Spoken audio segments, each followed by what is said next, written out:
did that. He got the other way around. I wholeheartedly agree with you.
She's got her headlights on. She's coming in. She's getting cleared for landing.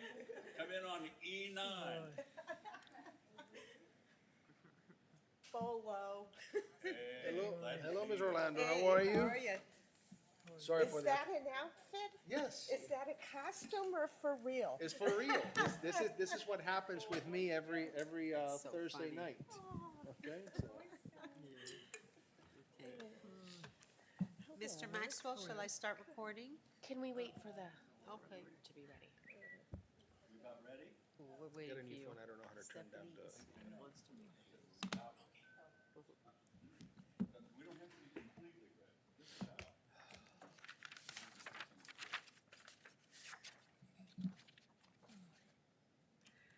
You ready? We're good now, Mr. Maxwell. Recording in progress.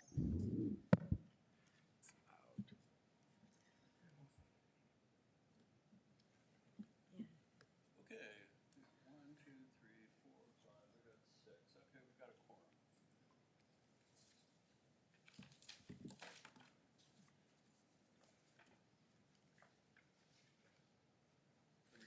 started? Yes. Okay. Ready? Good afternoon, ladies and gentlemen. Welcome to the regularly scheduled meeting of the City of Coral Gables Historic Preservation Board. The time is, according to my watch, 4:06 p.m. We are residents of Coral Gables and are charged with the preservation and protection of historic or architecturally worthy building structures, sites, neighborhoods, and artifacts, which impart a distinctive historical heritage to the city. Our board is comprised of 9 members, 7 of whom are appointed by the commission, 1 by the city manager, and the 9th member is selected by the board and confirmed by the commission. 5 members of the board constitute a quorum, and 5 affirmative votes are necessary for the adoption of any motion. Any person who acts as a lobbyist pursuant to the City of Coral Gables Ordinance Number 2006-11 must register with the City of Clerk prior to engaging in lobbying activities or presentations before city staff, boards, committees, and/or the City Commission. Copy of the ordinance is available in the office of the city clerk. Failure to register and provide proof of registration shall prohibit your ability to present to the Historic Preservation Board on applications under consideration this afternoon. A lobbyist is defined as an individual, corporation, partnership, or other legal entity employed or retained, whether paid or not, by a principal who seeks to encourage the approval, disapproval, adoption, repeal, passage, defeat, or modification of an ordinance, resolution, action, or decision of any city commissioner, an action, decision, recommendation of the city manager, any city board or committee, including but not limited to quasi-judicial advisory board, trust, authority, or council, or any action, decision, or recommendation of city personnel during the time period of the entire decision-making process on the action, decision, or recommendation which foreseeably will be heard or reviewed by the city commission or a city board or committee, including but not limited to quasi-judicial advisory board, trust authority, or council. Presentations made to this board are subject to the city's false claim ordinance, Chapter 39 of the City of Coral Gables City Code. I now officially call the City of Coral Gables Historic Preservation Board meeting of February 13th, 2025 to order. The time now is 8 minutes past 4 p.m. Present today on my left are Mr. Javier Banos, Present. Ms. Peggy Rolando, and Mr. Alex Silva. To my left are Ms. Donna Spain, Ms. Alvarez, and an empty chair. We also have with us today our Historic Preservation Board Director, Anna Pernis, Cara Kauth, Assistant, and our distinguished Assistant City Attorney, Ms. Throckmorton. Okay, we have minutes from December. We'd like to call for approval of the minutes. I'll move approval on the December minutes. On the January minutes, I had a correction. Okay, please state your correction. I sent it to staff. I think it's case file 2024-040. To my understanding, all the variances and everything was approved, and the minutes show one of them was denied. Yes, that was correct. So we can adopt the minutes with the amendment requested by Mr. Silva. Okay, so so we'll call for a motion to approve the January December. 2025 minutes with the amendment made by Mr. Silva. Well, the change was in the January.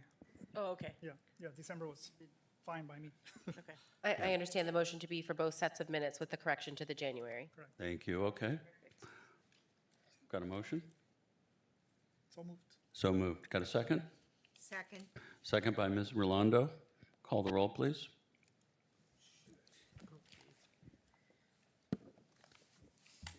Ms. Spain? Yes. Ms. Rolando? Yes. Mr. Banos? Yes. Ms. Alvarez? Yes. Mr. Silva? Yes. And Mr. Maxwell? Yes. Let the record show that Mr. Durano has joined us. Okay, I'd like to call for the approval of the minutes of December 2024, please. Mr. Maxwell, I believe we combined them into one motion, so Oh, they've okay, both been great. approved. That'll be fine. Okay. Okay, so we have, I'm going to read you the notice regarding ex parte communications. Please be advised that this board is a quasi-judicial board, and the items on the agenda are quasi-judicial in nature, which requires board members to disclose all ex parte communications. An ex parte communication is defined as any contact, communication, conversation, correspondence, memorandum, or other written or verbal communication that takes place outside a public hearing between a member of the public and a member of a quasi-judicial board regarding matters to be heard by the quasi-judicial board. If anyone has made any contact with a board member, when the issue comes before the board, the member must state on the record the existence of the ex parte communication, the party who originated the communication, and whether communication will affect the board member's ability to impartially consider the evidence to be presented regarding this matter.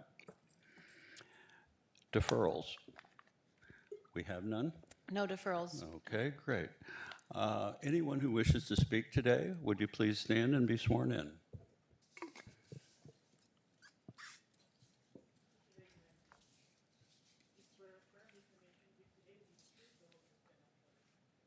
Yes. On Zoom. Okay, the public was sworn in. Okay.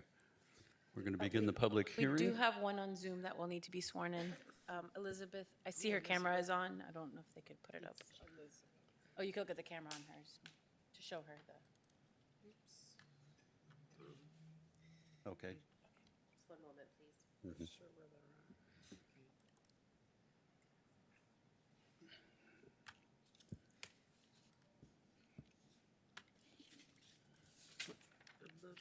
There we go.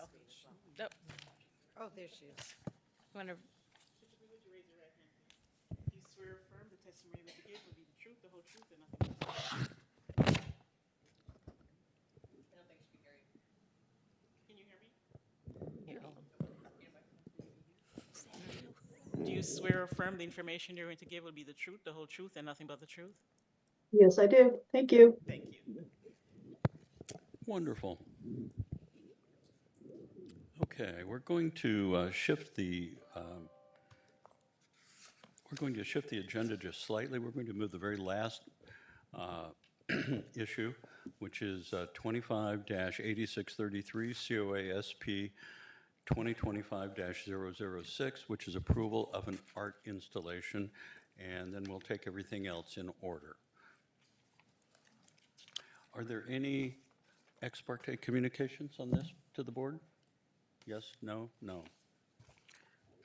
IT, could we have the presentation, please? The staff presentation?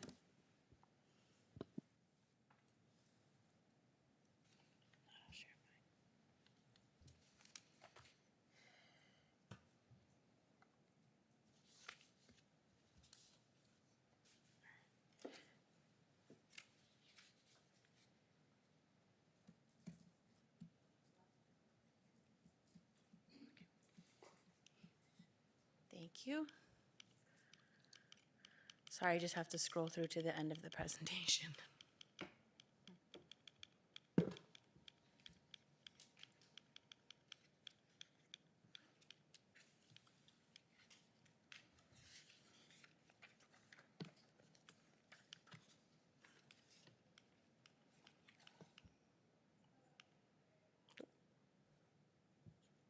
Didn't like that. Thank you.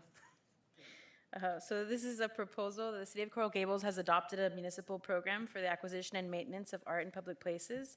It is the intention of the program to preserve the city's artistic heritage, enhance its character and identity, contribute to economic development and tourism, and beauty and interest to the spaces visible to the public, and increase opportunities for the public to experience and participate in the arts through the acquisition and installation of world-class art in publicly accessible areas. The Coral Gables Garden Club approached the City of Coral Gables with the proposed donation of a commissioned sculpture by Xavier Cortada in celebration of the Garden Club's centennial. The installation of the artwork will be located at the library building, which is a designated historic landmark. Let's go here.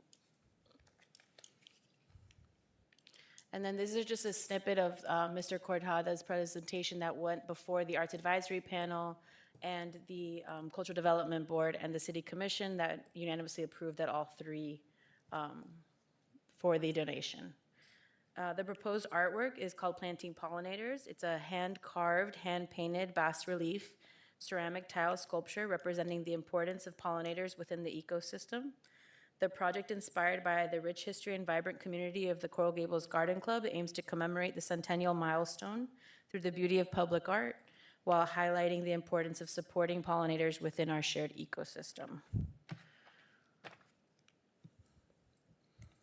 The application presented requests design approval of the installation of the sculpture in the garden of the Coral Gables Library. The overall design of the proposed sculpture does not destroy or detract from the integrity of the historic landmark and has minimal impact, in which is consistent with the Secretary of Interior standards for rehabilitation, and we are recommending approval. That's it for staff.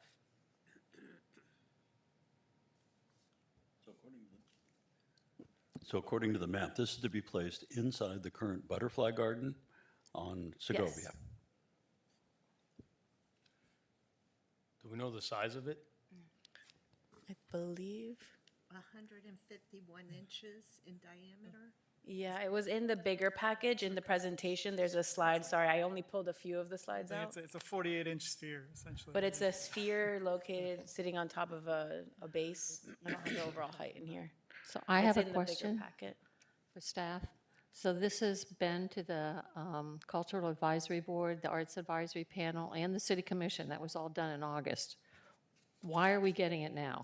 So we just got the amendment and the proposal for the donation acceptance now for the actual contract. I understand, but what happens if this board doesn't approve it? It's already been to the commission to be approved.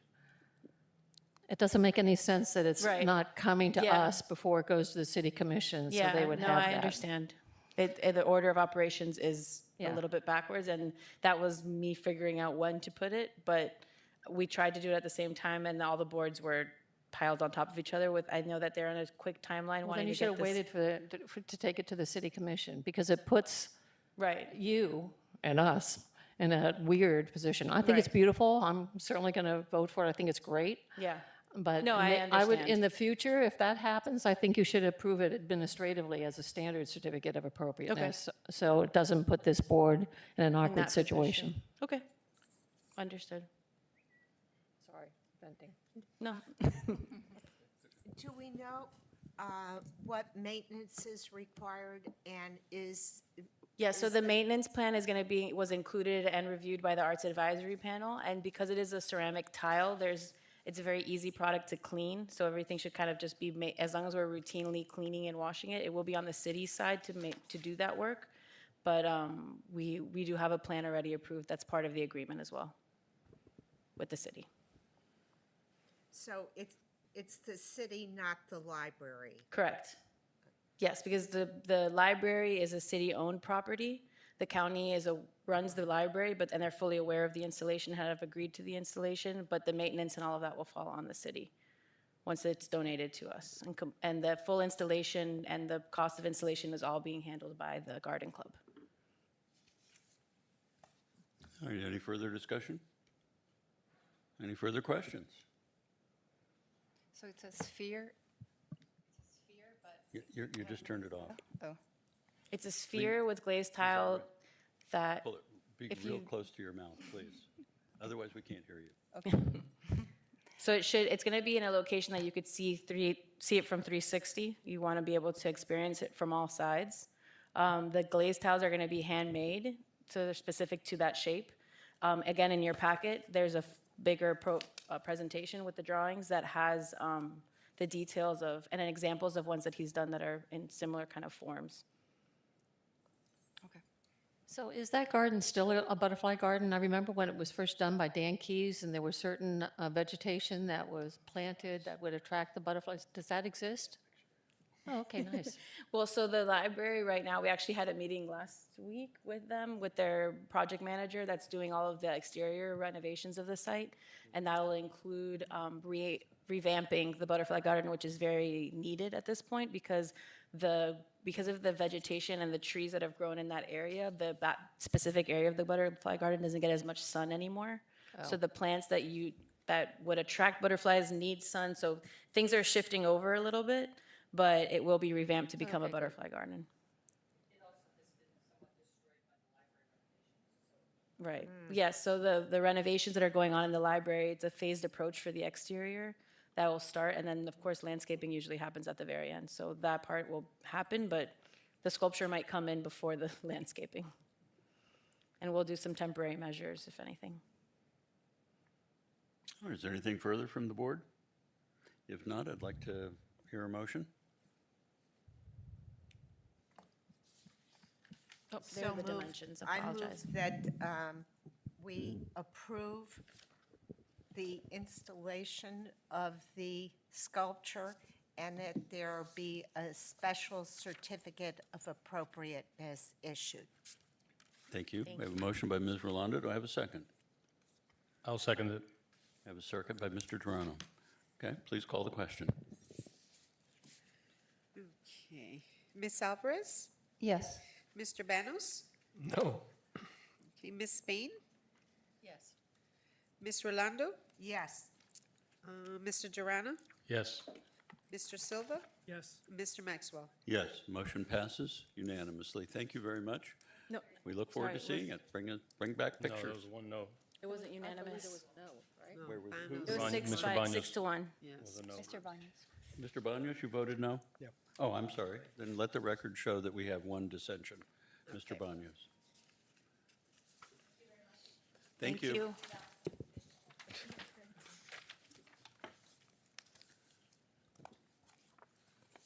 All right, we're going to move on to our second item, which is 258648. Hang on. If you want to begin with the historic designations, we did have one, 25-8630. Yeah, let me pull it up here. Yeah. Thank you. Got case file LHD 2024-014 for the consideration of local historic designation of the property at 1014 Minorca, legally described as lots 10, 11, Block 14, Coral Gables, Section B, according to the plat book 5, page 111, public records, Miami-Dade. Okay, Mr. Maxwell, just for the record, it's 410 Minorca Avenue. what did I say? A different number, but close. I'm good at that. He never makes mistakes. Elizabeth, could you do the introduction, please? Can y'all hear me? Yes. Good afternoon, Elizabeth Guin, Historic Preservation Coordinator. The following presentation is a brief summary of the historic designation report prepared by staff. Can you please play the PowerPoint? Thank you.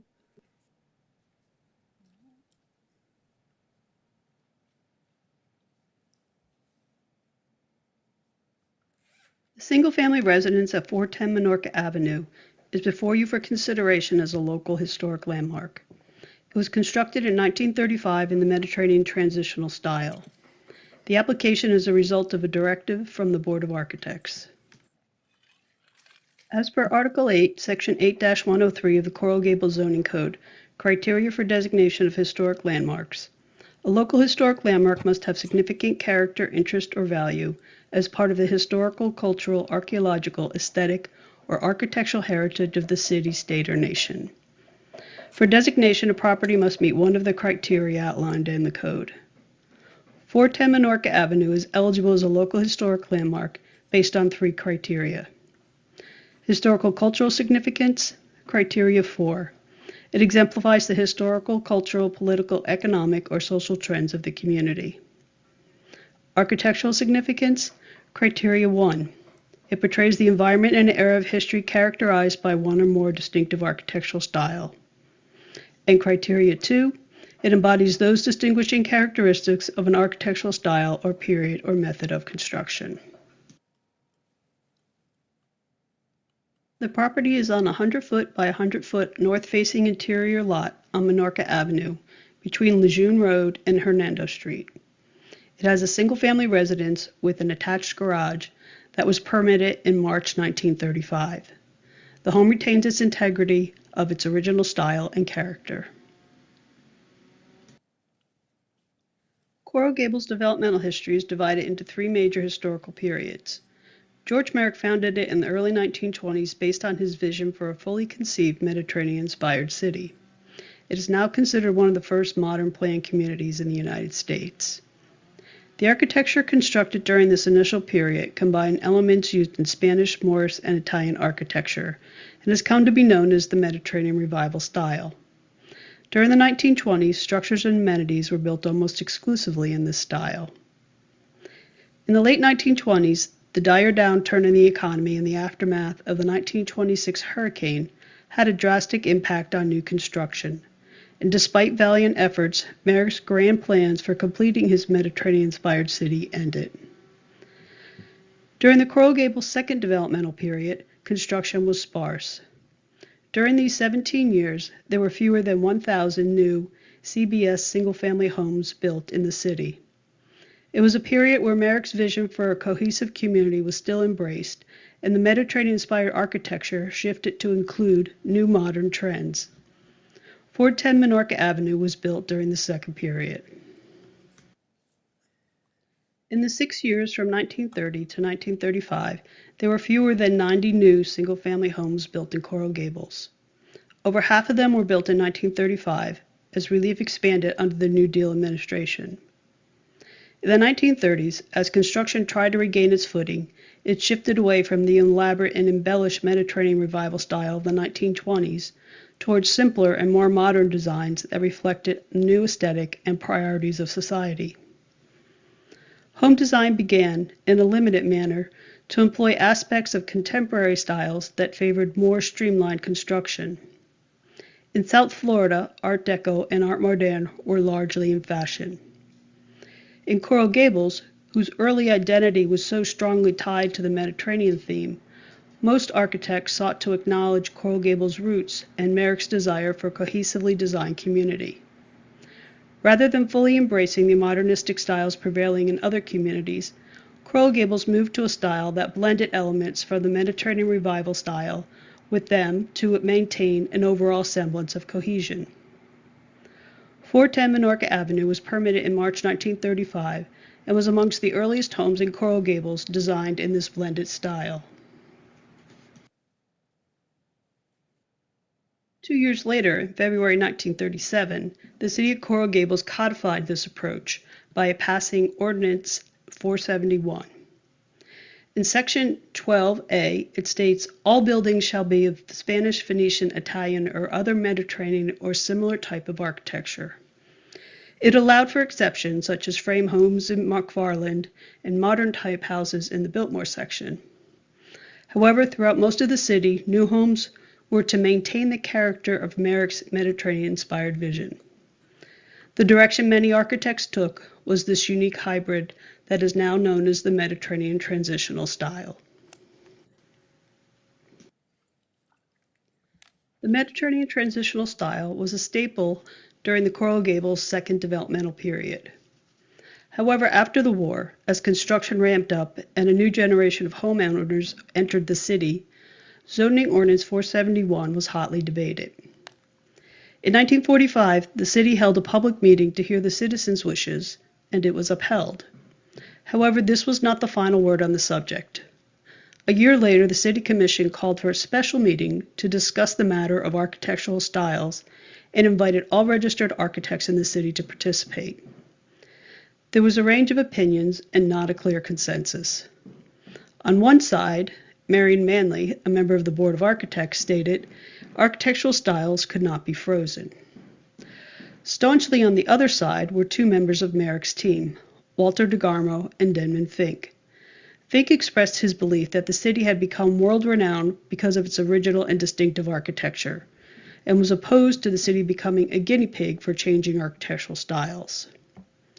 Seemingly in the middle was a third member of Merrick's team, H. George Fink, who advocated for a Mediterranean style that continued to be modernized in the manner of the 1930s, and suggested that it be called the modified Mediterranean style, In other words, he was advocating for the Mediterranean transitional style.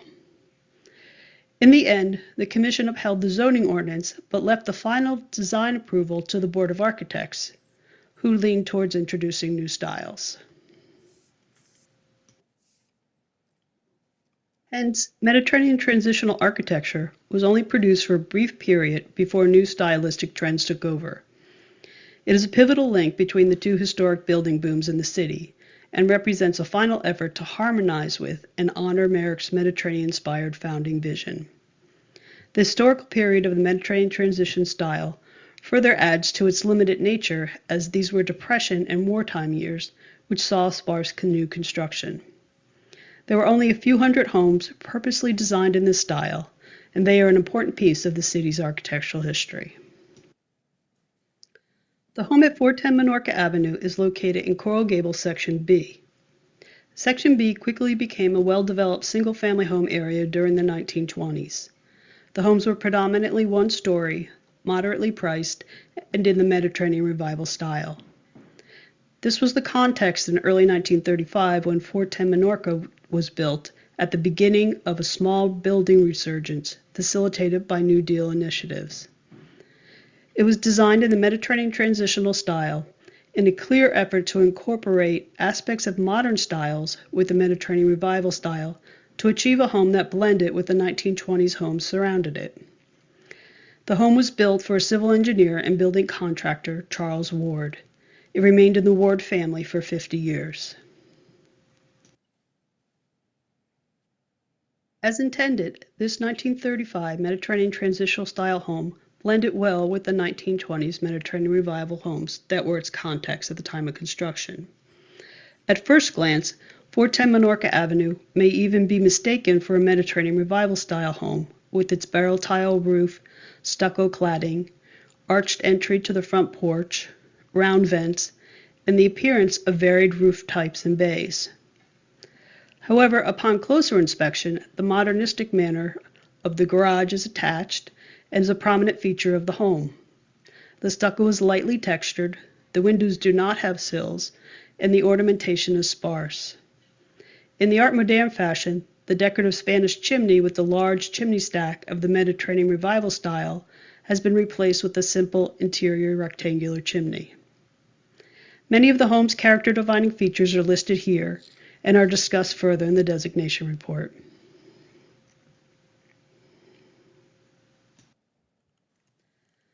The Mediterranean transitional home at 410 Minorca Avenue is one-story, rectangular in plan, built over a crawl space, and constructed of cement blocks. The lightly textured stucco finish moves from the play of light and shadow of the rough texture of the neighboring 1920s homes towards the clean lines of the modernistic styles. The roof is clad in barrel tile of the Mediterranean Revival style. However, the roof is largely low-sloped and broad, with long continuous lines contributing to the horizontal emphasis of the home. It is a distinct departure from the use of separate roofs in varying types and heights common in the Mediterranean Revival style. The roof was originally clad in two-piece barrel tile. It was changed to S-tile in 1985. The current S-tile roof was installed in 2013. The fenestration is deeply recessed, without sills or lintels, which gives the Art Moderne impression of the openings being carved out. The windows were originally steel casements with divided lights. These were retained into the 2000s. A permit for the current Clearview casement windows has not been located to date. The fenestration size and location of the original openings do not appear to have been altered. 3 bays comprise the street view of this Mediterranean transitional style home. The bays are defined by their geometry and simple decorative detailing, which ties them together. These bays are equally dominant and visually balance each other out, imparting a horizontality to the front facade. The Mediterranean Revival style often had projecting and receding bays under separate roofs. This home, at first glance, appears to do the same. However, the front facade's east and center bays are on the same plane and under a long, broad, cross-gable roof. The west bay is the attached garage. By the mid-1930s, as automobiles became more affordable, the placement of garages moved from being the detached structures at the rear of the property to becoming attached to the home. Modernists tended towards celebrating the garage and not hiding or camouflaging its function. In Art Moderne, they were often a side appendage as seen in this home.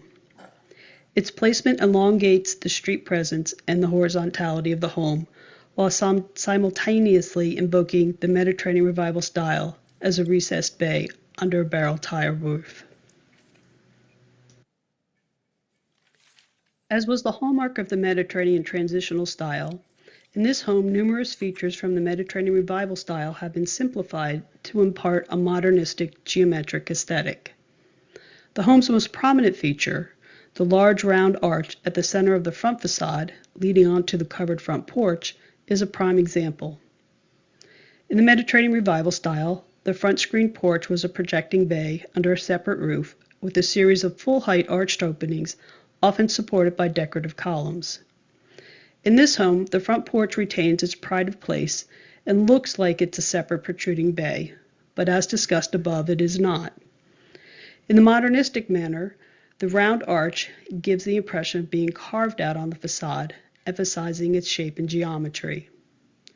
The opening was originally screened and had decorative horizontal elements that added another modernistic stamp to this feature. The screens were recently removed. The original front stair configuration with its glazed tile risers remains extant. An internal chimney rises through the roof's apex. As seen in these 1940 historic photos, a decorative W adorned it.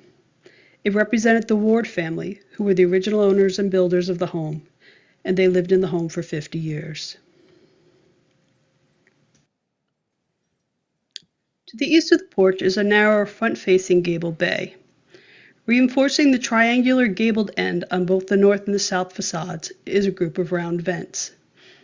The 1920s Mediterranean Revival style commonly had groups of round vents decoratively arranged above windows. In this Mediterranean transitional style home, it is a character-defining feature, is used as a modernistic fashion that emphasizes the geometry of the roof. They were used in a similar fashion on the west facade gable end to emphasize the shed roof of the attached one-car garage.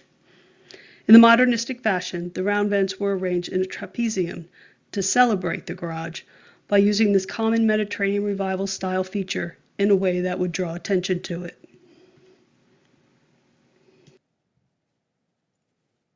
On the east facade, the blending of the styles producing this Mediterranean transitional style home is also evident. There is a small pop-out bay reminiscent of the 1920s Mediterranean Revival style home. The bay is under a shed roof and tucked under a small gabled pop-up roof. The window placement and the sizing are uniform and regular in a modernistic manner versus the varied sizes and heights of the 1920s homes. In 1991, there were two alterations to the rear of the house. As seen in the 1990 property survey, the original design included a recessed tiled back porch. The alterations enclosed the porch for living space and enlarged the rear entry steps and landing. The second alteration was the construction of a small bathroom addition. It is depicted in orange here. These alterations do not impact the overall integrity of this Mediterranean transitional style home. As discussed in the designation report, research is ongoing to determine if Marion Manley is the architect of 410 Minorca Avenue. As cited in the book, Marion Manley, Miami's first woman architect, C.H. Ward commissioned Marion Manley to design 3 homes. 2 of the verified homes are pictured here on the right, 1216 Castile Avenue and 230 Alito Avenue, both built in 1936. They bear a striking resemblance to 410 Minorca Avenue. The third home identified in the book was 300 Kadima Avenue. And while the plan's title block confirms the house was designed by Manley, it records Philip G. White as the client and not C.H. Ward. The plans for 410 Minorca Avenue have not been located. In discussion with the author of the book on Marion Manley, She agreed with our assessment that 410 Minorca Avenue may be the third home. Manley designed for Ward rather than 300 Kadima and offered insights into the primary records available for Manley's work to facilitate our research. Documentation of Manley's work prior to World War II is very limited since she destroyed most of her early drawings when she moved her office in 1968, since she no longer designed that type of architecture. So, stay tuned. In conclusion, the single-family residence at 410 Minorca Avenue was permitted in March 1935 as one of the earliest homes built in Coral Gables during the New Deal era, and it aided in ushering in a new architectural age. In the early 1920s, Coral Gables founder George Merrick planned to begin building a fully conceived and cohesively designed Mediterranean-inspired city. In the late 1920s, due to various circumstances, and despite valiant efforts, Merrick's grand plans ended.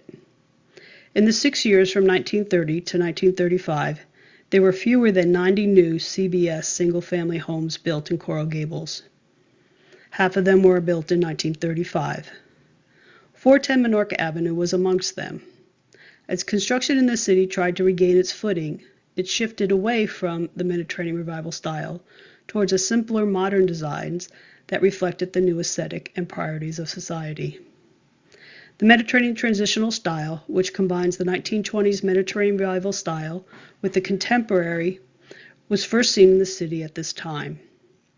It blended with the existing Mediterranean Revival landscape, thus upholding Merrick's desire for a cohesively designed city. There are only several hundred homes built in this style in Coral Gables.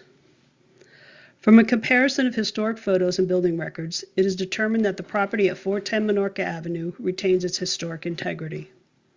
Hence, 410 Minorca Avenue significantly contributes to the historic fabric of the city of Coral Gables and is part of a collection of quality buildings that serves as a visible reminder of the history and the cultural heritage of the city. Therefore, staff recommends approval of the local historic designation of the property at 410 Minorca Avenue based on its historical, cultural, and architectural significance.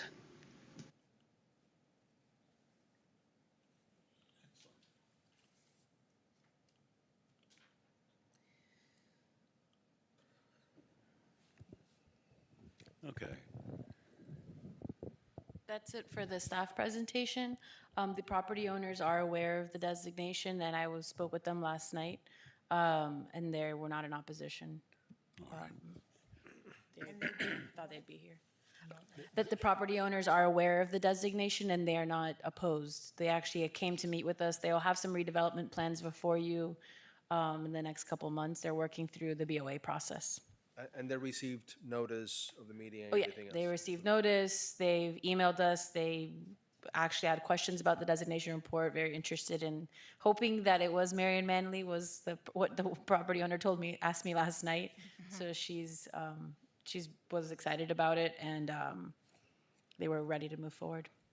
Out of curiosity, where's the W supposed to be? I don't see it in the pictures. On the fireplace. Oh, on the chimney. It's on the chimney? Okay. I was looking for And it, it's still couldn't there. find it. Okay, are there any other, Oh, there it is, okay. any other discussions, questions of staff? We did receive some public comment in advance of the meeting that I circulated to you all. There were a couple more that came in before the meeting started. So just for the record, the ones that we did receive were from Mr. Brett Gillis, Mr. and Mrs. Jamie and Zuli Pardo, Ms. Corelia Carbonell on behalf of the HPACG, and Josephine Johnson. Okay, And great. any others will be included in the minutes. Very good. Anything else? Any other questions, comments? I just have a comment. No, here, Ms. Alvarez is up. Yeah. I don't know, I think it's a nice house. I think it should be designated. Yeah, it's amazing how close it is to those other two that were designed by Marion Manley. When I was in graduate school, I did a research paper on Marion Manley, and I went to the History of Miami, and they have plans. I don't know whether you went there. Oh, so I thought maybe they had something. I also interviewed her partner. Can't think of her name.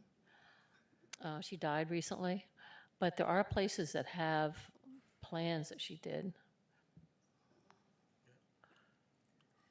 We did reach out to Carrie Penabad, who wrote the Right. book on her, and she wasn't aware of this property, but did agree that it shared many characteristics of the other ones. And she suggested that we contact History Miami because they apparently, Carrie at some point saw Marion Manley's Rolodex. And so she thought it might. At the History of Miami? No, she didn't know where. She couldn't remember. So They they have thought a it was lot there. of stuff on her. They thought it was there, but the gentleman who we were Right. conversing with didn't have a record of it. So I'm I not went, sure I where went it down is, there and but spent hours going through their stuff. So I don't know. It was fun. Okay. Any other comments? Any other, Mr. Silva? I think it's an excellent report. Thank you. I did find it interesting. I think it's the first time that we've kind of heard about it or discussed it where it had that public debate on the Board of Architects on Mediterranean transitional style, right? And we have George Fink advocating for that as kind of the new direction for the city. So I know we get a lot of these transitional homes, and I think that just reinforces the fact that it is a part of our history, and it is an important style in and of itself. So I found that interesting. I think the mystery of Mary Manley is pretty cool. Who carries on that research? I know the report said it's kind of ongoing. Do you guys wrap that up, or is that on the owner now if this gets designated?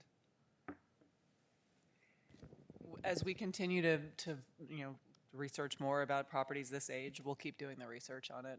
Hopefully, find something. Ms. Rolando? Yeah, I also appreciated the expanded discussion and analysis of that transitional style. And Alex, your point about that there was a clear debate, and the fact that it was hotly contested, I found really interesting. And it shows like the continued interest of Coral Gables in architectural integrity, and especially like post World War II, where there was so much emphasis on production homes, and the fact that they were very interested in maintaining the role of the architect in design in Coral Gables. It's really fascinating. They have verbatim transcripts. They really go into depth about that city commission meeting because all of the architects showed up and they were arguing with each other. And I want to say that Marion Manley left the Board of Architects at some point over something similar. And I think H. George Fink is such a classic example of an architect that went from that extreme, ornate style of Mediterranean revival and then went into the transition and then became a modernist. And it's, I think, very important, particularly on one architect, to have that scope of work represented as designated homes. Yeah. This is a great house. If I can, Mr. Bonio. through the chair, look, I agree with all the commentary that has been done by my colleagues here. I love the report. I thought it was very thorough. My only suggestion is, since as the board has seen, we keep on getting this type of transitional homes, and we have debates about what it means.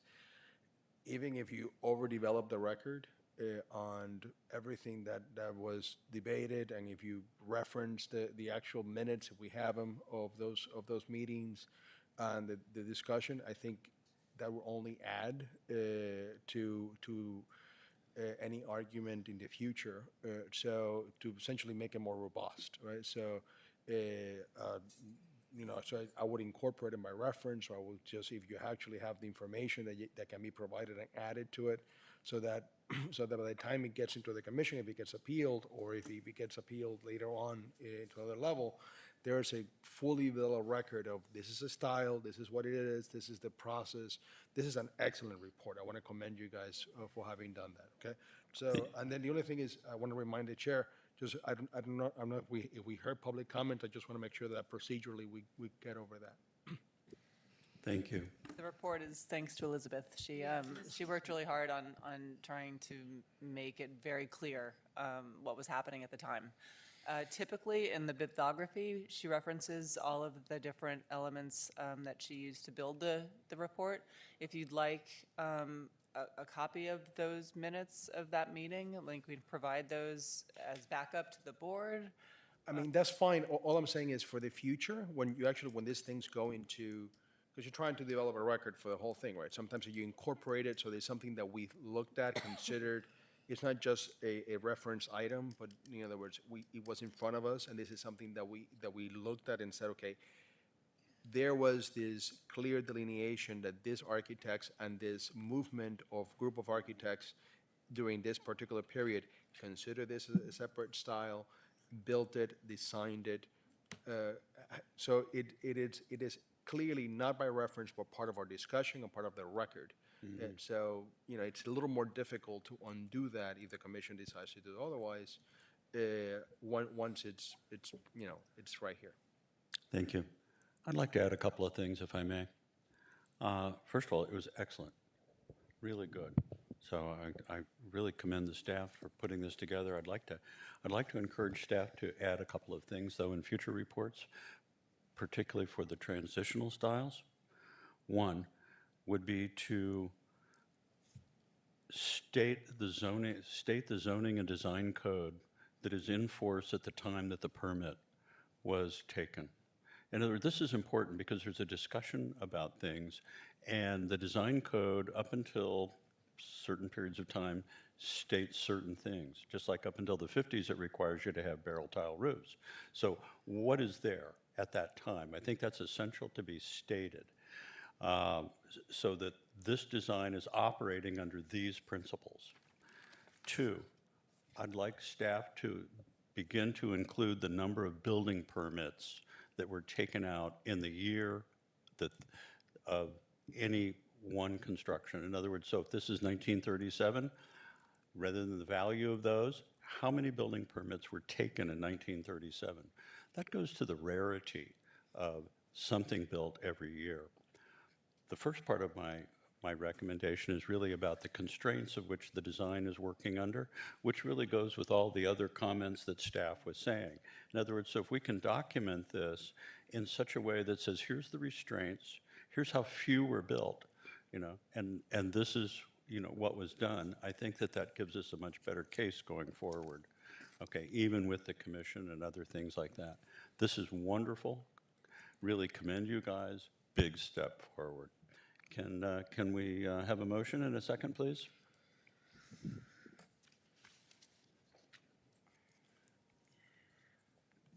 We already had public comment? Yeah, Mr. Chair, just for the record, I don't see anybody on Zoom or in person, but if we could confirm that there's nobody Yes, here for okay. public comment. Do we have any public comment before we call that? Yeah. Hearing none?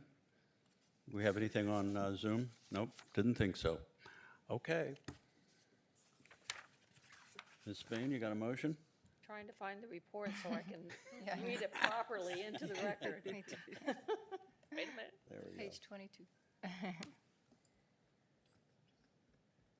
Okay. Yes, I'd like to make a motion to approve the local historic designation of the property at 410 Menorca Avenue.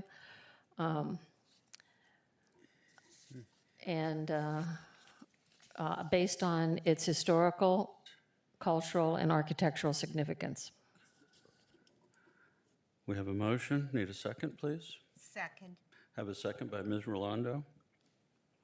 Any further discussion, questions, comments? If not, please. Just if I would suggest a friendly amendment to incorporate the report as part of your motion, right? I will accept that, and to incorporate the report. Should I list the criterion? I understand your motion to be that you're accepting the 3 criteria that were presented in the staff report. Yes. Okay. We have a motion and a second and an amendment that's accepted. Would you please call the roll? All right, Mr. Durana? Yes. Okay, Mr. Banos? Yes. Ms. Alvarez? Yes. Okay, Mr. Silva? Yes. Mr. Maxwell? Yes. Ms. Spain? Yes. Ms. Rolando. Yes. Okay, wonderful. Motion passes unanimously. I didn't hear any no from anybody. Mr. Bonio, you didn't say no to this one, did you? No. Oh, okay, very good. I just want to, so I want to clarify, I think I took Ms. Spain's point in that particular item well. I think it should have been procedural, it should have come to us, so I voted against it primarily because of that. I thought procedurally was a wrong way for it to come to us, not because stylistically it had anything wrong with it. So I just want to make sure that at least on the record, I outlined that it should not, if we should be considered, which should be part of the discussion. Very good. So do you want me to let the record show that you're against all historic preservation? No, I'm against us being bypassed unfairly. Well, thank you, and that was only a very mild-mannered bad joke. Okay, we're going to move on to the special certificates of appropriateness now, please. We're going to start with 258631, case file COA SP 2025-004, an application for the issuance of a special certificate of appropriateness for the property at 2420 Madrid Street, a local historic landmark legally described as the south 25 feet of Lot 4, last 5 feet of the south lot, and lot 5, less the south 5 feet, Block 8, Coral Gables, Section D, revised plat, Plat Book 25, page 74, Miami-Dade. Application requests design approval for an addition and alterations to the resident and site work. Staff report, please. Real quick for the city attorney, I know the owner of the property. We did her house at 711 University, another historic designated house. She purchased this one, and she's, we've consulted with her and given her advice on the drawings and what, construction costs. But we don't have a contract with her or anything in place. Mr. Maxwell, do you mind if we take a 2-minute recess for me to speak with Mr. Durana? Thank you. Mr. Chair, of the record, do you mind letting her do their presentation from the chair so that she doesn't have to? I would hate for her to have to stand up. Okay. You need to give us just a moment, if you would, please. No. But And we're happy to take seated presentations. I would hate for you to have to get up. You just put another chair in front of you. There we go.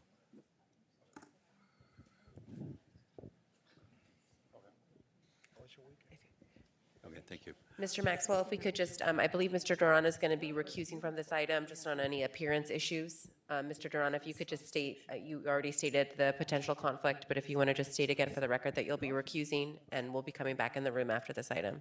Yes, that's correct. Okay, Thank let you. the record show that Mr. Durano has recused himself from this vote. Okay, if we could continue on with the staff presentation, please. Thank you. IT, could we please have the staff presentation for 2420 Madrid Street? See if they go to this. Thank you. As mentioned, this is an application that requests design approval for additions and alterations to the residence and site work. The house was designed by H. George Fink, who was one of the city's premier architects. Fink designed a significant number of residents that made a substantial contribution to the development of the character of the city of Coral Gables. Previously, a special certificate of appropriateness was granted for additions, including a rooftop trellis, alterations, and site work by this board in 2024. The scope of work has reduced significantly since that application, but I found that it was important to bring it before you in case there were any questions or from the board once the construction started. As you can see, the alterations include the demolition of a later one-story garage and the construction of a new one-story garage, new windows and doors, removal of awnings, and new pool and pool deck.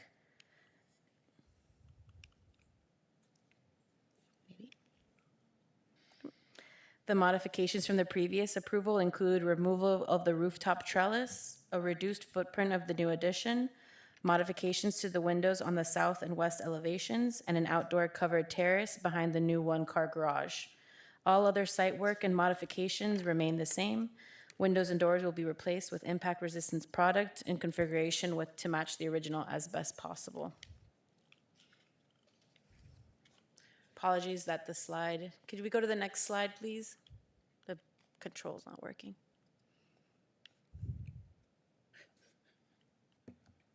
Okay, that's the location of the property. See if I can do it. All right, this is the house. Sorry.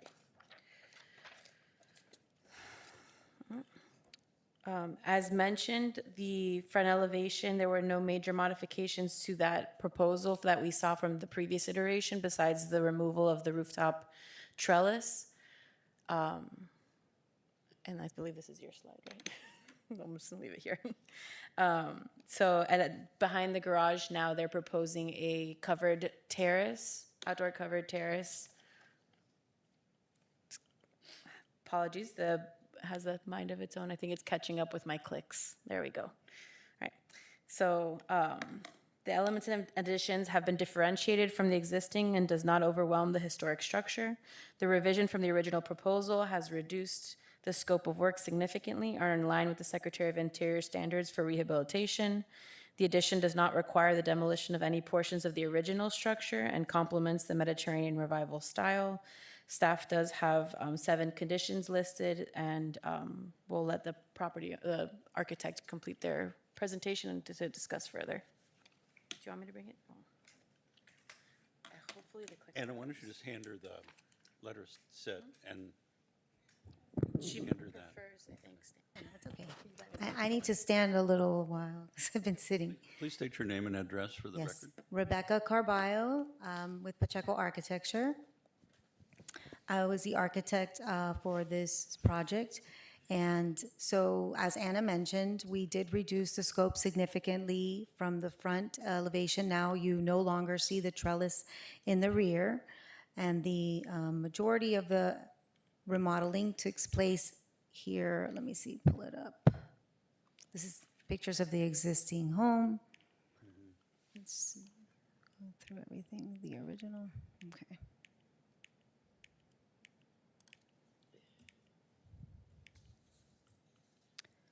So there you see in the rear, in floor plan, the covered terrace addition immediately behind the garage that is recessed from the front as it was originally.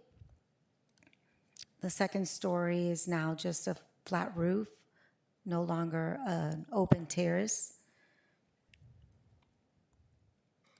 So this is the original design, and then this new design that is very similar to what was previously approved with respect to the garage addition.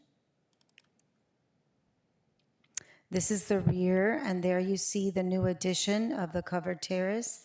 It's just very simple and open, airy, with a view to the pool, which the house lacked and really, would benefit the owner.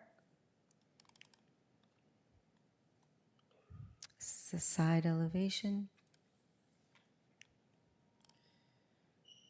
And the other side.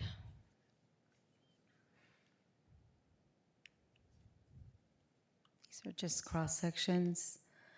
Let me go to the renderings. Here you go. Oops. Oh, sorry. What happened? Uh-oh. Oh, down. Oops. Yeah, that's it. Oh, okay. Sorry. Okay. Yeah, just leave These that are up. there you go.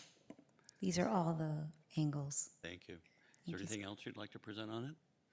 No. Okay, That's it. staff, is there anything else that, any other thing? Okay. Did we have any public input on this? No?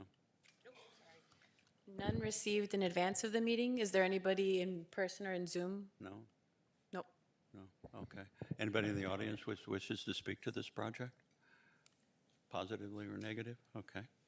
All right, board, let's, Does the Question? owner have any issue with the conditions?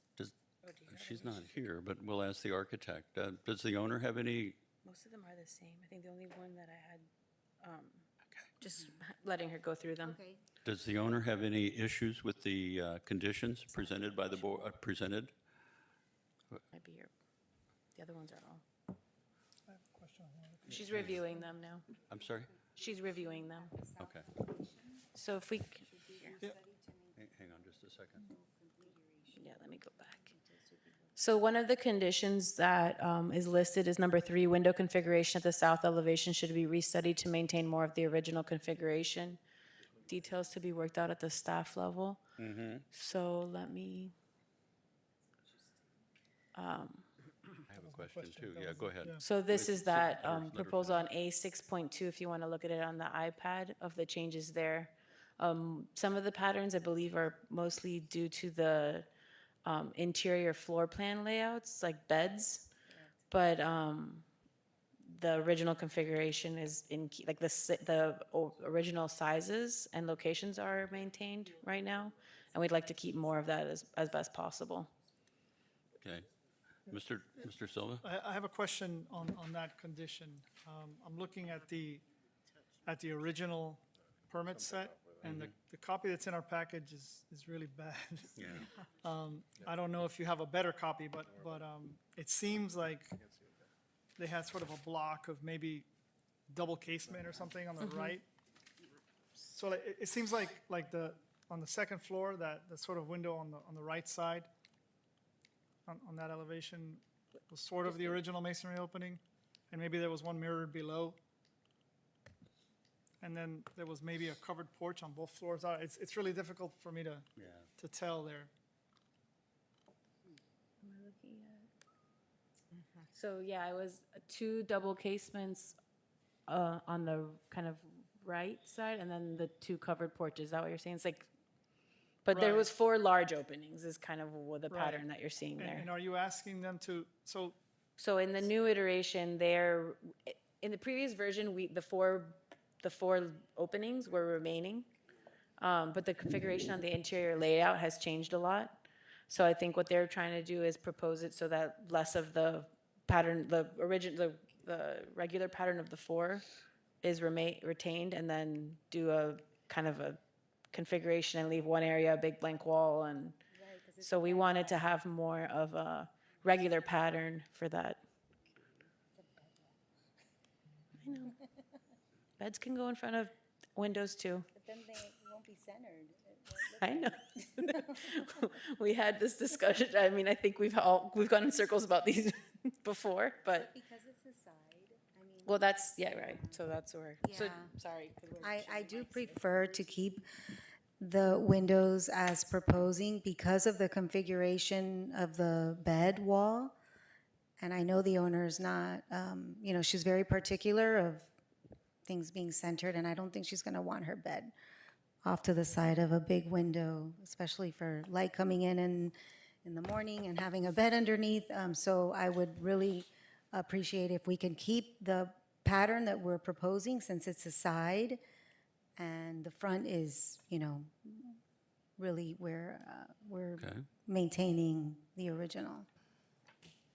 Do you think that those openings that are there now that used to be porches or something are the same, are the original size? It seems like it's been altered. Yeah. Anyway. like definitely, the ground floor looks definitely altered because it had those kind of corbels. Right, it had the corbels in it. I can't share my screen, I don't know how to do this. That's the 20s photo. So those are the 2 screened openings. They mimic the windows openings on either side. Oh, yeah. They don't look like they don't look like they're as wide though, So Kara. they never built the, Those are the window openings, they just mirror. Okay. okay. Okay, does that answer your question, Alex? Yes. Okay. I have a question for you. As a matter of fact, I'd like to make a request. And the request would be to, as you can see on the original plans on 326 here, there is, if you go up to the central tower, look in the elevation. Other way. You're looking at the historic drawings or the? Yeah, look at the elevations, yeah. Okay. Okay, and yeah, there you go. In the very central piece, you can see that there's a barrel tile coping around that. Can you see that? On the top, in the center Yeah, right up there, there? exactly where you're at. Yes. I would like to add, one of the conditions is to put that barrel tile coping back. It's a small thing. And the other, and I have another condition. I'd like you to consider painting the former screen square, which was a vent, a dark color so it replicates more of what was there originally. So it becomes a void rather than a solid. And so it continues to give, the facade, a series of, depth. One of the problems that we're having is all of these buildings were originally multicolored. And what's happening is they're all getting painted out and we don't see the details anymore. So would you be acceptable to the amendment that I'm making to that? Or do you think that the owner would? I'm just trying to figure out which screen. You can see Is it, it? you can see it on the photographs up there too. Oh, the vents up there. Oh, okay. So for the vents to be painted a dark color. Yeah. I have no objection to that. And the roof? And the roof tile as well. I think that will be a nice detail. Okay, so we're going to add those, if you would. Sure. To the conditions, if the board accepts. I'm all the other conditions as well. With the exception of the windows is perfectly acceptable. Okay. All right, board members, do we have further discussion, questions, anything else? Since it's so quiet, I think that we'll just call this off. Is there anything else that anybody wants to bring to this? Any further discussion from not only the board, but from the public? Is there anyone online? No? Okay, we're going to call the meeting, we're going to call this over. Okay? Can I have a motion, please?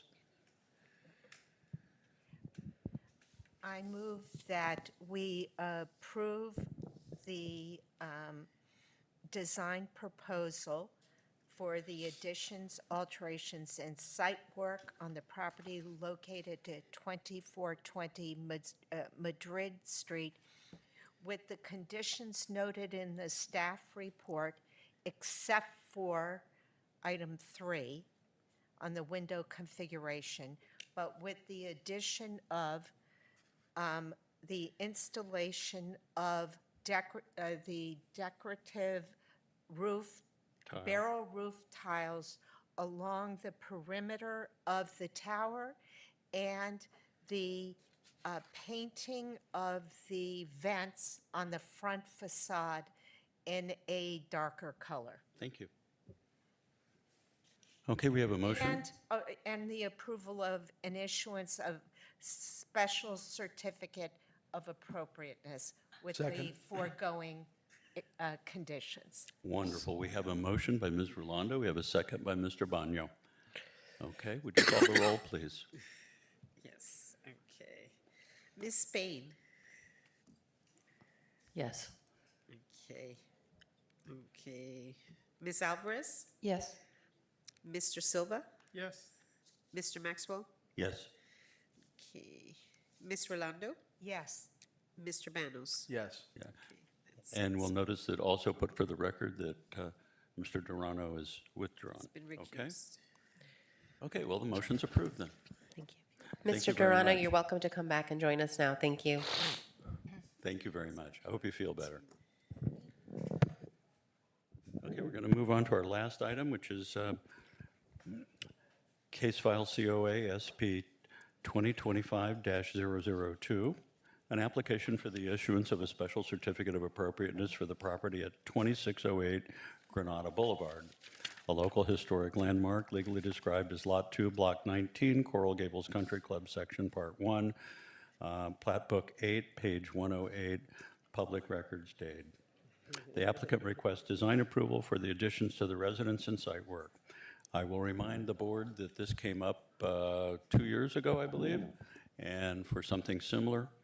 And I will also remind the board that I live across the street from this and look out at this house from my front window. Although I do not have any ex parte communications Thank you. Regarding me, I've received the plans for this house, but we're in the process of pricing, but I haven't even met with the owner or anything to discuss it. I've just received some of the plans that I think Mr. Gibb has sent, correct? Can you impartially make a judgment on Yeah, this? on this Okay, one, very good. yes, because we're not Thank you. in any contract or anything. And Mr. Maxwell, you remain unbiased as well. I'm going to be completely unbiased. Thank you. Before we begin the item, I believe Mr. Gibb needs to be sworn in. Were you here? Oh, okay, never mind, just kidding. You can put the PowerPoint back up. So the location map, this is right off the DeSoto Fountain, very prominent location, sited between the fountain and the Biltmore. The towers, the three line up if you stand in just the right place. That was permitted in 1936, designed by Kinsport and Bloem in the Art Deco style. It was designated as a local historic landmark in 2016. As Mr. Maxwell did state in 2017 and also again in 2021, applications for COAs for similar scope of works, one was expanded, one was a little bit different, included this addition that is being proposed here. Both were approved by this board. The proposal that is being given to you addresses all the comments that staff had in the previous iterations, differentiating it and things like that. So you all have seen this before and approved it. I just wanted to put that on the record. We did have some conditions at the end of the report. Sarah, this is a different owner than previously? Yes, correct. And I will turn this over to the applicant.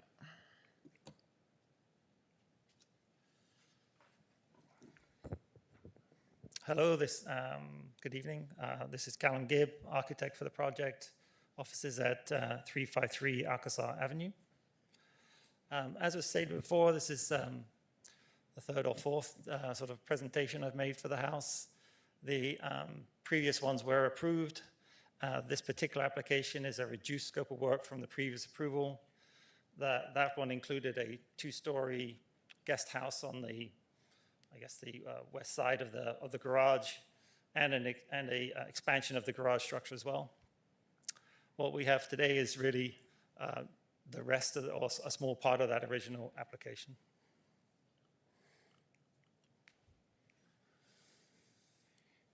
It's survey. Ooh, that's really light. Okay, well, the site plan, the footprint of the house doesn't change. From the, let's see, try and get to a better picture, sorry. We go with the photographs.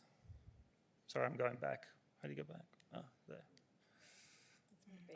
So we'll describe it in visual terms. The area above the open porch on the south side of the house, which is covered by a sort of a corrugated metal awning right now, it will become the location of a new master bathroom. The master bedroom being with the large window will stay in the same place. And really that's the extent of the additions for this project. The other two elements that we're working on are to replace some existing French doors, which are on both the dining room, which is right in the cleft of the property underneath the awning, and on the second floor porch, which is on the bottom right of this picture. The existing doors are original metal, and then on the inside there are some wood screens. But the previous owners changed a set of doors, two sets of those doors, one of which is here, which is in the covered porch, which the paint color matches all the windows, and we intend to follow that through and complete the replacement of the doors. Let's see. There was also a question in the report about, we have a new side gate, and there was a question about the design of that gate, and after meeting with the owner, we're actually going to relocate an existing gate on the property to the new opening. The gate on the bottom left is in the rear of the property, which separates the backyard, and we're going to relocate that to the new opening. The new opening is, if you look at the photograph on the right, on the far side of the cars, there's a solid wall. We want to place a reciprocal opening there and place the gate so we can move the trash from being this side to the backyard. So this plan reads a little better, not sure. So Let me go to one more, larger one, perhaps. Okay, we'll go back. Sorry. Yeah, we'll go to the composite plan.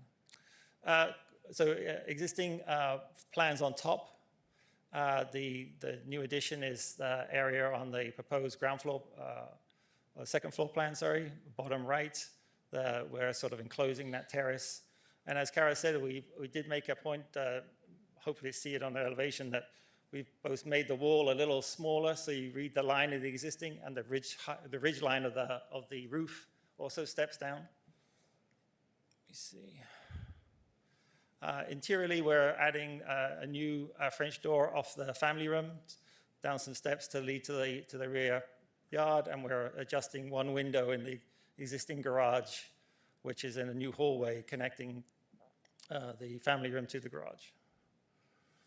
This is a plan of the second floor, showing the thick wall. It's a 12-inch wall to allow for the windows to be recessed and create sort of a nice sort of chamfered edge on the main window.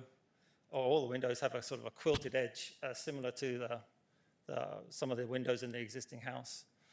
This is the De Soto Boulevard elevation, which doesn't change.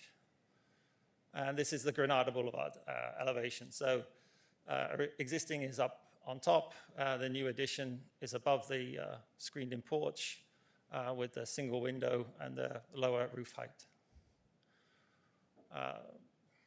Unfortunately, the bottom one is really faint, but there is a octagon window which faces south in the center of that elevation, which emulates the octagon windows in the tower, but unfortunately it's not showing very clearly. This is the garden side elevation showing the addition.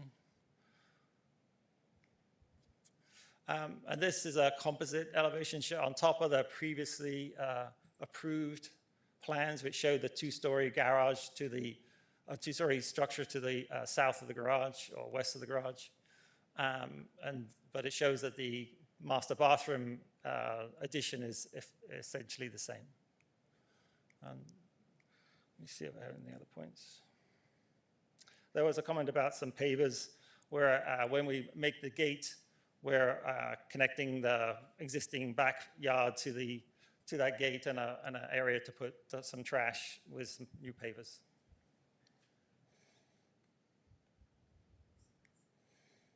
Oops. Sorry. Go back to.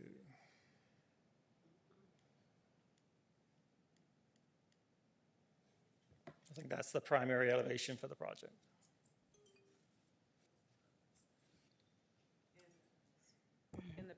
In the previous iteration that went before the board, the proposal was to glass in the lower covered terrace, and this proposal, they're keeping it open, which is rather nice. Can't hear you.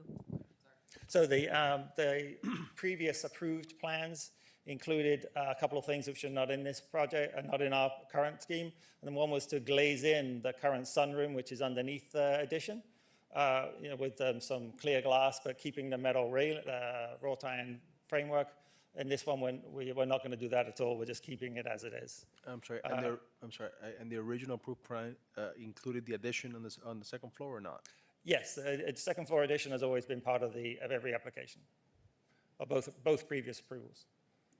There was also an addition of a foyer where the house comes together. We had done a little foyer so you could get from the dining room through to the living room without having to go through the main tower, but that's not part of this addition either.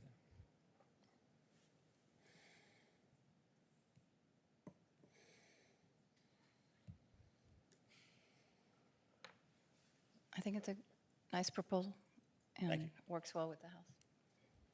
Go ahead. I love this house. This is my So do I. favorite house in the Gables. Kara and I have been in it when I was in the department, and I'm so glad that you're the architect. This is beautiful. You always do a nice job. Thank you. Yes, I heard it was referred to as deco. I always like the classical elements of the house. I think the tower corner is such a wonderful element. It holds its presence so well next to the fountain. It does.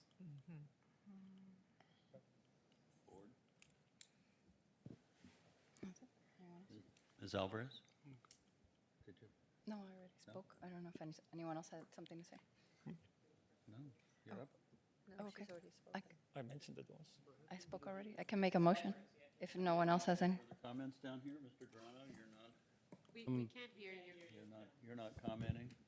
Mr. Maxwell, can you please speak into the microphone? They can't hear you Oh, I'm sorry. when you turn. I mean, for me, I think it's a great house. I think, the work they're asking to do is tasteful. I like the fact that they're not enclosing the downstairs porch, so that's a nice bonus. And then the second floor part is set back, so I think it's easy to tell what we're enclosing in the addition. So I'm okay with it, as long as they're okay with the staff comments. Yeah, well, as far as the staff comments, the only one is that we would like to change out the two existing French doors to a door that matches their previously replaced door. Where is that? Can you show us? It's in the staff report. It's on page 6. There's a. I'll bring up the elevation. Ooh, that really went back. Saying that restored. Sorry.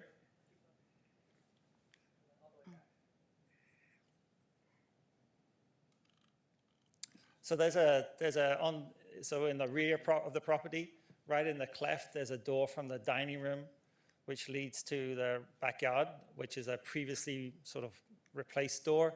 The current door is not original. We want to change that to match the door that's under in the sunroom on the ground floor. And then on the second floor, there's a small terrace off one of the bedrooms, which also has a metal corrugated awning, which we want to remove and replace the existing metal doors with another product which matches the other two, as it would be. I have a question. Yes. On the addition that you're putting on the second floor master bathroom, you're building that behind the existing walls, or you're incorporating the existing wall? So the existing wall is yay thick, so we came back in 3 or 4 inches, and then we have a 12-inch wall. So effectively, the new wall structurally is behind it, but it kind of overbites that wall, so it creates a ledge around the edge. There's a diagrammatic section in the back page of the report. But it's basically a 12-inch wall set back 4 inches from the front face of the existing balcony parapet. And one other question. Did you look at more of a, like a casement-style window in place of the octagonal window that you read when you're looking at your design proposals? I didn't, and that's mainly because we have a tub below, and the oculus, they're making it a shape, allows you to have it nice and high. If it was a casement, the push would make it a rectangular casement and match it, and then, it's sort of not quite as private. Yeah, it's a difficult situation. Yes, I think last time I had copied or emulated the grid pattern, and that had been taken off, so I think the window is a little smaller and just a simple plane. Yeah, nice plan. Is Are there there any way other to- comments, discussion from the board? Hold on. Is there a way to do the impact doors, the French doors, but still keep those iron doors that they want? No, the iron doors are outswing, so there wouldn't be a way to keep them. I mean, they're original in the true sense of the word, and that they're on their last legs. Would take a substantial work to even reuse them as interior doors. I think Cara had mentioned maybe we could use them as the doors into the master bathroom. They're in the same opening, and that I haven't really talked that through. We got the report recently, but that might be possible. But the ones leading out onto the second floor terrace with the exposure to the elements, I would feel uncomfortable leaving them out there. And then the screen doors with their The screen doors are on the interior, so. And you're going to keep those for the most part? I'm not sure that the screens are going to be required, but so the intent is to remove the screens as well. But the openings in the screens are actually quite small. They have like a slight pattern which matches some other patterns, but So it actually restricts the light quite a lot in the one bedroom.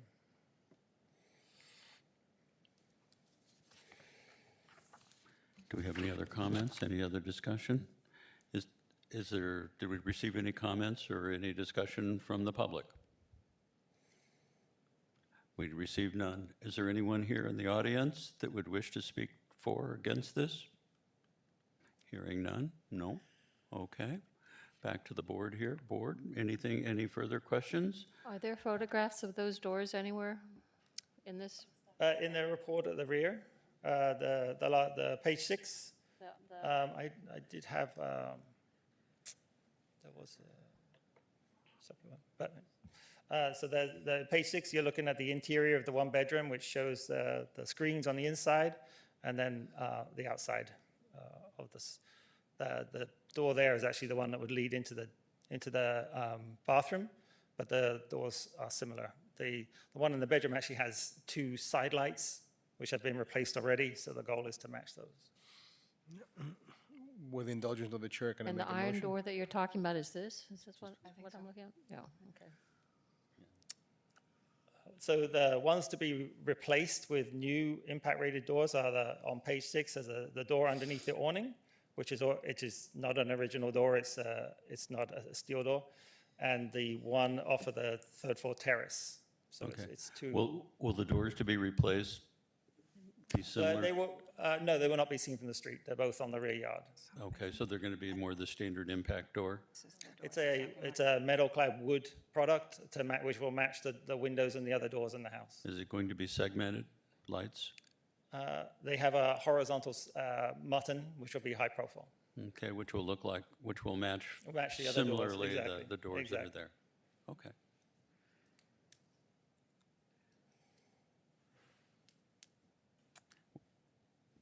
Okay. I'm seeing a lot of shaking heads. Okay, if there's no more discussion, if there's no more questions, and there's no more public input, I'd like to have a motion. I would like to make a motion with We have a motion by Mr. Banos to start a with. motion to approve with conditions noted above, except for condition number 3, that the iron and screens are on the 2nd floor to be retained and restored. That condition is to be stricken. Please speak into the mic. I apologize. A motion to approve with the conditions noted above, except for condition number 3, that reference the iron doors and screens at the 2nd floor to be retained. That condition is to be stricken. The design proposal and for an addition and alteration to the residence and site work on the property located at 2806 Granada Boulevard, a local historic landmark as legally described in the report, and to approve the issuance of a special certificate of appropriateness with the conditions noted above, except for condition number 3. Okay, we have a motion by Mr. Banos. Second? I'll second with a friendly amendment. Second by Mr. Absolutely. Ms. Alvarez? Oh, Sorry. Wants to do an amendment. Oh, you want to do an amendment? yes, Please okay. do. We really need a I second second. before we can do an amendment. She did. She seconded Oh, it. she seconded it, okay. Thank you. Hard to hear. If there's a way to keep those doors, somewhere in the house, even if it's decorative, so they don't get tossed out. Okay. Well, like I said, the possibility is to use them in the interior leading into the master bathroom, but we can maybe review that with staff. So it's sort of open-ended at this point. I agree that they're awesome. I'll accept the friendly amendment. Yeah, if those materials can't be reused in the house, maybe they can be donated to the city for another party to use somewhere at some time?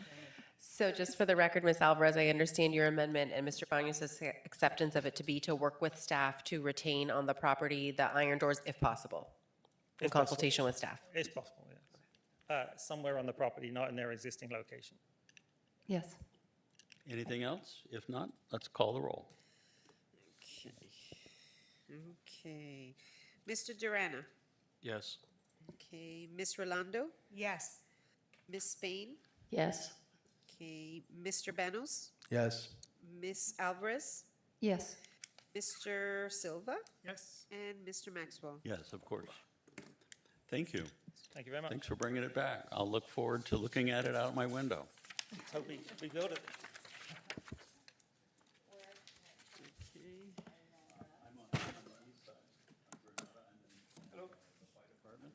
Oh, does Stephen Brook live there? Yeah, Steve's on the second floor. Yeah, I'm on the first. Okay, ladies and gentlemen, we have concluded this part of the meeting. Like to see, is there any old business? Look, I know I'm the old business, but is there any old business before the board? So we do have one, sorry, I lost train of thought. I believe this is new business. I have new business, not old business. I have new business, not old Okay, business. just tell us that you have no old business. No old business. There you go. Do we have new business? Yes. Yes, we have new business. As requested by the board, we do have an update on the North Ponce Historic Survey. Let me move closer to this microphone. Apologies, my microphone battery died. So, scooting over. Since the last meeting, we did get 2 new proposals for the Historic Property Survey of North Ponce. And actually, if we could get the presentation back up, please, this is the last item in that presentation.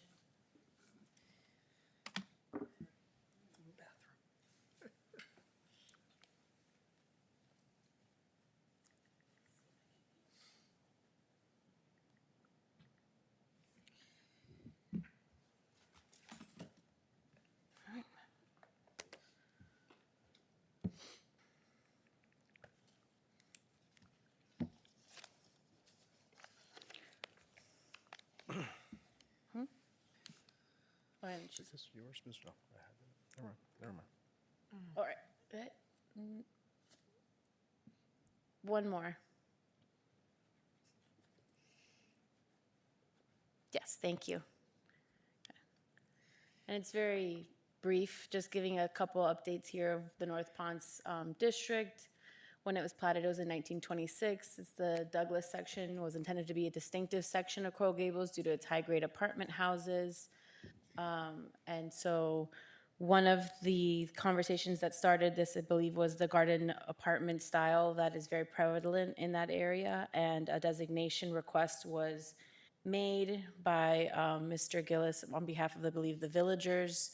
And that since then, the commission has requested that we do a North Ponce Historic Property Survey of this area. The survey that we've requested from the 2 companies that we've reached out to would actually be a historic property survey for all properties 50 years and older. So it wouldn't be specific to a type or style or age, because it's, the right thing to do at this time to have something that's more thorough, and that would include the preparation and completion of Florida Master Site files for properties built before 1975, and that includes about approximately 340 properties. The timeline that we have from the consultant is to be beginning on March 1st. Due to the cost, it does need to go to the commission because it is over $50,000, and so that will be upcoming on the February 25th agenda for approval as a waiver of the cost. And then we ideally will be moving forward with Pluserbia, who also worked on the North Ponce overlay study that was done with zoning a few years back. Yeah, Anna, you're just letting us know. We don't need to vote on anything. Nope. Okay. You don't need to vote on anything, no. Okay. But that's kind of, and this is the boundaries so that you can see where we are. And it has a little kind of property by decade. Was the one that was overturned, like a couple months ago, was It was included in this area. It would have been in this area? Yes, that's why it was brought up at the commission. Yeah.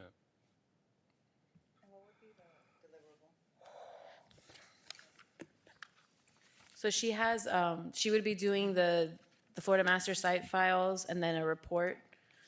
Let me give you the description that she has here.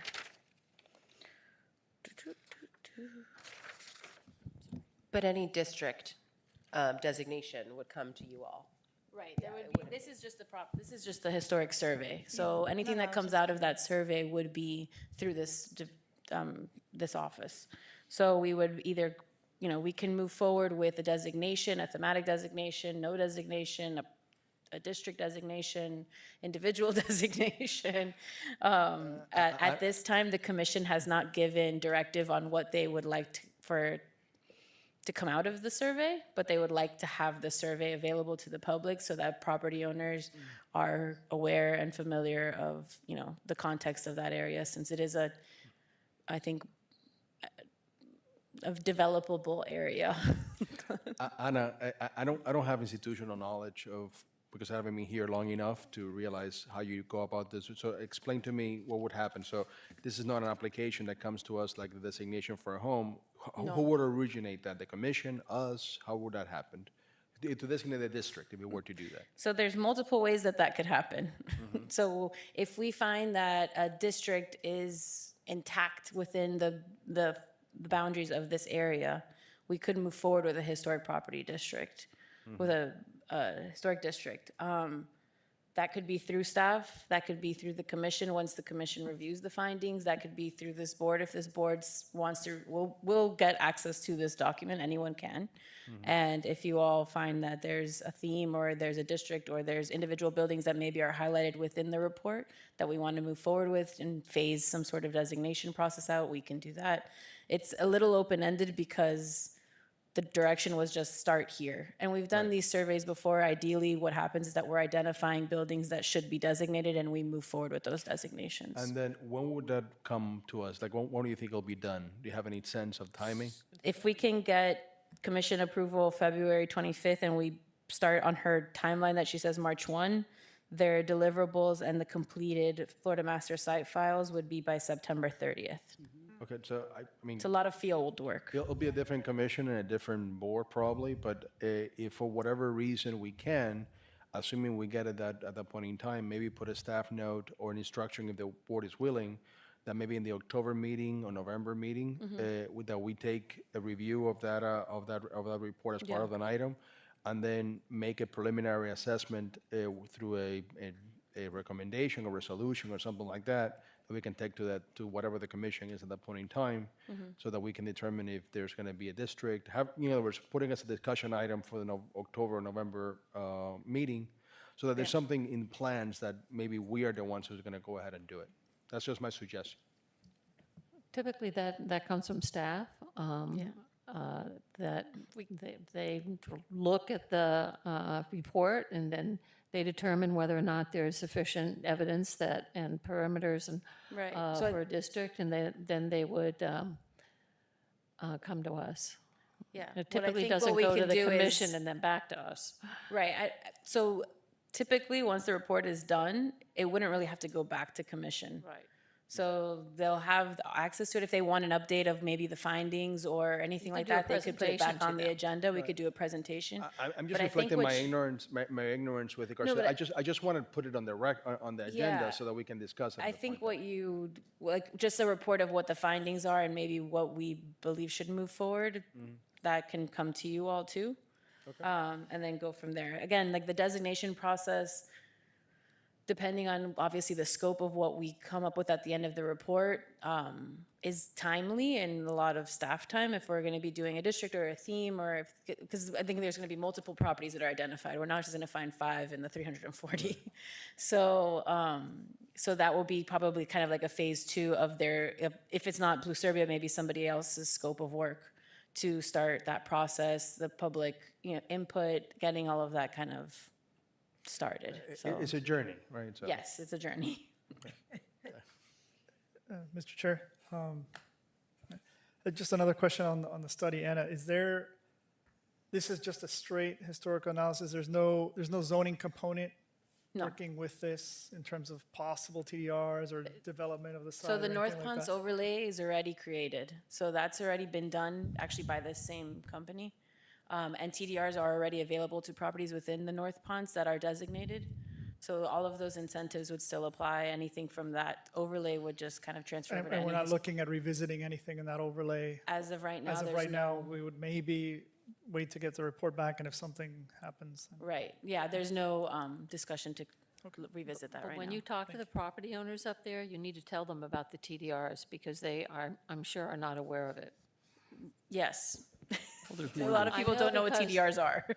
Well, I know because there was no place to send them when we put that through. Well, so that's I mean, another to tell discussion them, item that we have. You have the ability to sell, but there was no place that would receive them when that was first done. So I think now there are, so it would be beneficial for Yeah. them. Maybe you write letters to them saying, this is what is available to you if you're designated as historic, something. That's something I didn't do because it would have been a quandary for them to actually use them. Yeah, so one of the things that Vice Mayor had been working on actually with Jennifer, the Planning and Zoning Assistant Director, was almost highlighting those incentives that have already been highlighted or already in process in the overlay that would then just apply to the district. And it includes the TDRs, it includes even some other, a couple other items. But that would be included as part of, I think, any public output. And so that's one thing, but also the TDRs is something that I think I had brought up in December, just briefly of like, remember we had, I think when I started, wanted to talk about some sort of changes to the TDR process and giving a little bit more teeth to it, right, than what we have right now. Some sort of reporting or enforcement on it. And because there's been discussions of expanding the TDR areas and the receiving and sending, you know, it's something that we all want you to think about. Jennifer right now is working on kind of the zoning part of it, of like where it makes the most sense of getting more receiving sites. And they're typically going to be along kind of US 1, major thoroughfares like that. And I think US 1 and Ponce is what she's looking at right now. And then expanding our sending sites to include any commercial areas. So that might also include areas on Grand Avenue that, you know, we Down could south. really use them down south, exactly. So she's working on that. So something will be coming to you all soon on it. But if there's items that, you know, because I know that most importantly for you all, it was the kind of maintenance and reporting and things that needed to come back or at least be monitored. When you begin to put this together, I would really like to recommend that you also state that any building that's on the National Register of Historic Places, so that we can begin to move people to, you know, National Register nominations, are also eligible for a 25%, you know, adjusted basis tax credit.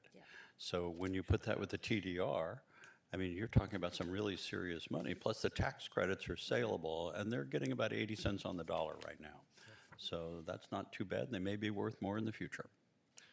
Anna, and then two other things, just so as an update, the Biltmore and City Hall, anything new with that? Yes. So with the Biltmore, couple things. So we have had almost weekly meetings with them and their teams for different parts of the buildings and different findings that we've made. I know that the lower lobby is kind of the one that's the most visible, obviously the most, the one that everyone wants to know about, I think. So we're working with their interior decorator again. I think I had updated you that we had a meeting before the holidays, and we did a follow-up meeting with them where she did a proposal for us. It, at this time, is not what we wanted to see, so I have comments for them to go back and restudy how that lobby will be more connected to the historic character of the lobby of the upper floor. They don't need to be mimicking the upper floor lobby, but there's a big disconnect right now from the proposal that she gave us, even the updated proposal to that area. So we have a couple things that I think can move forward though more immediately that we know we do not want to retain, like the mirrors and some of the light fixtures and some of the fixtures that she's They kind of haven't proposed. changed anything. It looks exactly the same. They have not done anything. No, and they have a stop work. They're not supposed to be doing anything. And so, but we do want to see progress in that area. So there are some items that we're going to try to see if we can get them started on so that there's a little bit more movement than trying to wait for a full proposal. Because right now, there's lead times to a lot of these products. And so we want to make sure that it's getting done. And they've been working with us, you know, as best as they can and staff can to be available and go back and forth. And so it's a work in progress. It's another journey. But we're doing our best to kind of them back reeled in. And then there were a couple other items that needed to be taken care of that a conservator was going to be involved in. And they've already done their due diligence to reach out to Rosa Lowenger's office and even Evergreen, who did the original renovation back in the 80s. So we're reaching out and kind of getting all the context that we can to get them going on those areas. I'd like you to ask them to take down, the plants that are growing in the guttering system. They're now 3, 4, 5 feet tall, and that just doesn't help the building stay itself. Yes, They're that's not a- keeping up the building very well, and I think that's a general comment that most of us have. They put money into it the last couple of years, but it was pretty necessary. So I mean, they've been rather delinquent, shall we say? Did they get fined for doing the work that they did? There have been no fines assessed at this time. Have they been reprimanded for not pulling a building permit? There's notice of violations, but there's no fines running. I don't think so. So it's I'll look into okay. the fines. I'll take that back because I'm not sure. I know notices of violations were filed, and that's why they have the red tags on the property, which is why they haven't done any work. So we don't want them working on that area. I just want you to We understand. want them to get a my- permit this time, too. Right. I'm afraid of making any comment that may be seen that if for whatever reason anything comes to us that we're prejudging anything. So all I'm trying to say is I want an update, and to the extent they can expedite whatever they're doing is fine. But as to the maintenance, whether they're doing it, not doing it, how it's being done, I think the better we just say we just want an update, and so that when it comes to us, it's not prejudged in any way. Right. At this time, the area at the lower lobby is, will likely, there hasn't been a decision made because we haven't seen we haven't decided on a proposal, but it may not be before you all. Got it. All right. And Okay. City Hall? And City Hall, okay. That's the Okay, other one. I was like, I'm Are we sorry, done Mr. with Maxwell. Biltmore, unless I- somebody Before else we has move to anything City else for Hall, Biltmore? I apologize. just one paragraph on what's going on the, what is it, 2929 Segovia, the little White House that, Oh, 1129 Segovia. yeah, So 1129 Segovia? there we Oh, go. Sevilla. I got it backwards. Sorry, 1129 Sevilla, sorry. So actually, I actually just got an email today from our attorney. We did, the court, let me find it, actually. You just sent it, right? 1129 Yeah. Sevilla. So there has been a agreed injunction order filed with the court, and the property owner has a deadline. Her first deadline is March 17th to get working plans and things and work with staff. So Thank we you. have a court order now. Thank you. Excuse me, Anna, can you give us a little bit of background on that? Oh, yeah, so 1129 Sevilla was a property that was designated by you all, I believe, in 2022? You did? We did? Yes, yeah, that's why it's, unless there's another property that you're talking about. That little white one that's falling apart? Yes, it's a little white one. Said she's going to perfectly restore it 4 years ago? Yes. Yeah, that one. Yeah, right? Yep. Yes, it was designated, and she was present at the meeting when it was designated, and there was no appeal after that. And then when I started in 2023, there had been no work or progress to the property. We went out, she said that there was gonna be a proposal for renovation, and then she started talking about demolition. There's been ongoing fines running on the property. And most recently, we asked our city attorney that works on the code enforcement violations and abandoned properties list to file with the court. So they came up with an agreed, she's agreed to our injunction, and so now that's in place, and we're gonna be working with them ideally to renovate the building. That's what our, Have we've seen yeah, Alex plans? Palenzuela. No, you haven't seen anything since the designation. Nothing's been before you. It's, the list is, Is there a deadline for submittal of plans? yes, there's multiple deadlines within that agreed order. Okay. And they're about like kind of the 30, 60, 90 with friendly extensions as, we see progress. We haven't really seen much progress in the year and a half that I've been here. So we're keeping a tight eye on it, and we have our monthly meetings with Mr. Palenzuela, the attorney, to, continue that. Sorry. Any other new business? No, I believe you wanted to go back to City Hall? Please. Mr. Banos?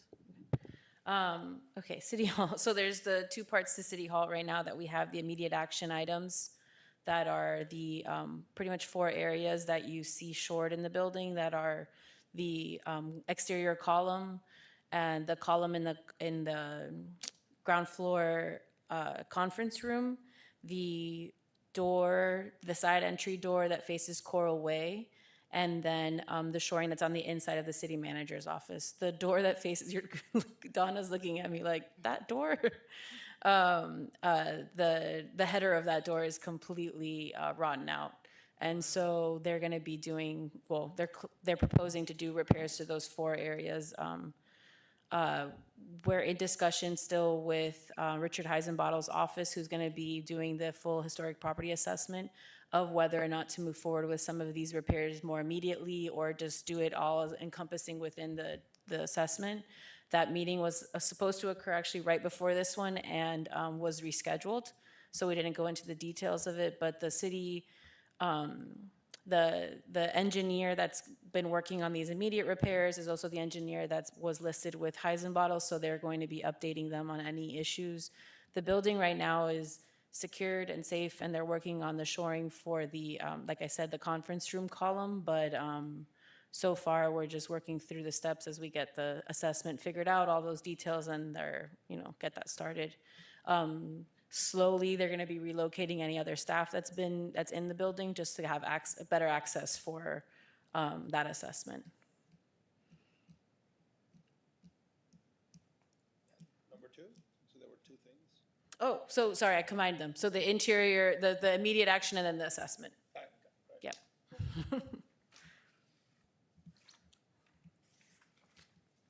Anything else? Anybody else? Anything else for the good of the order? Move to adjourn. All right. Shall we adjourn? Like motion? Got one. 5:58. All right. Thank you, ladies and gentlemen. We'll see you next month. It's not updated. That's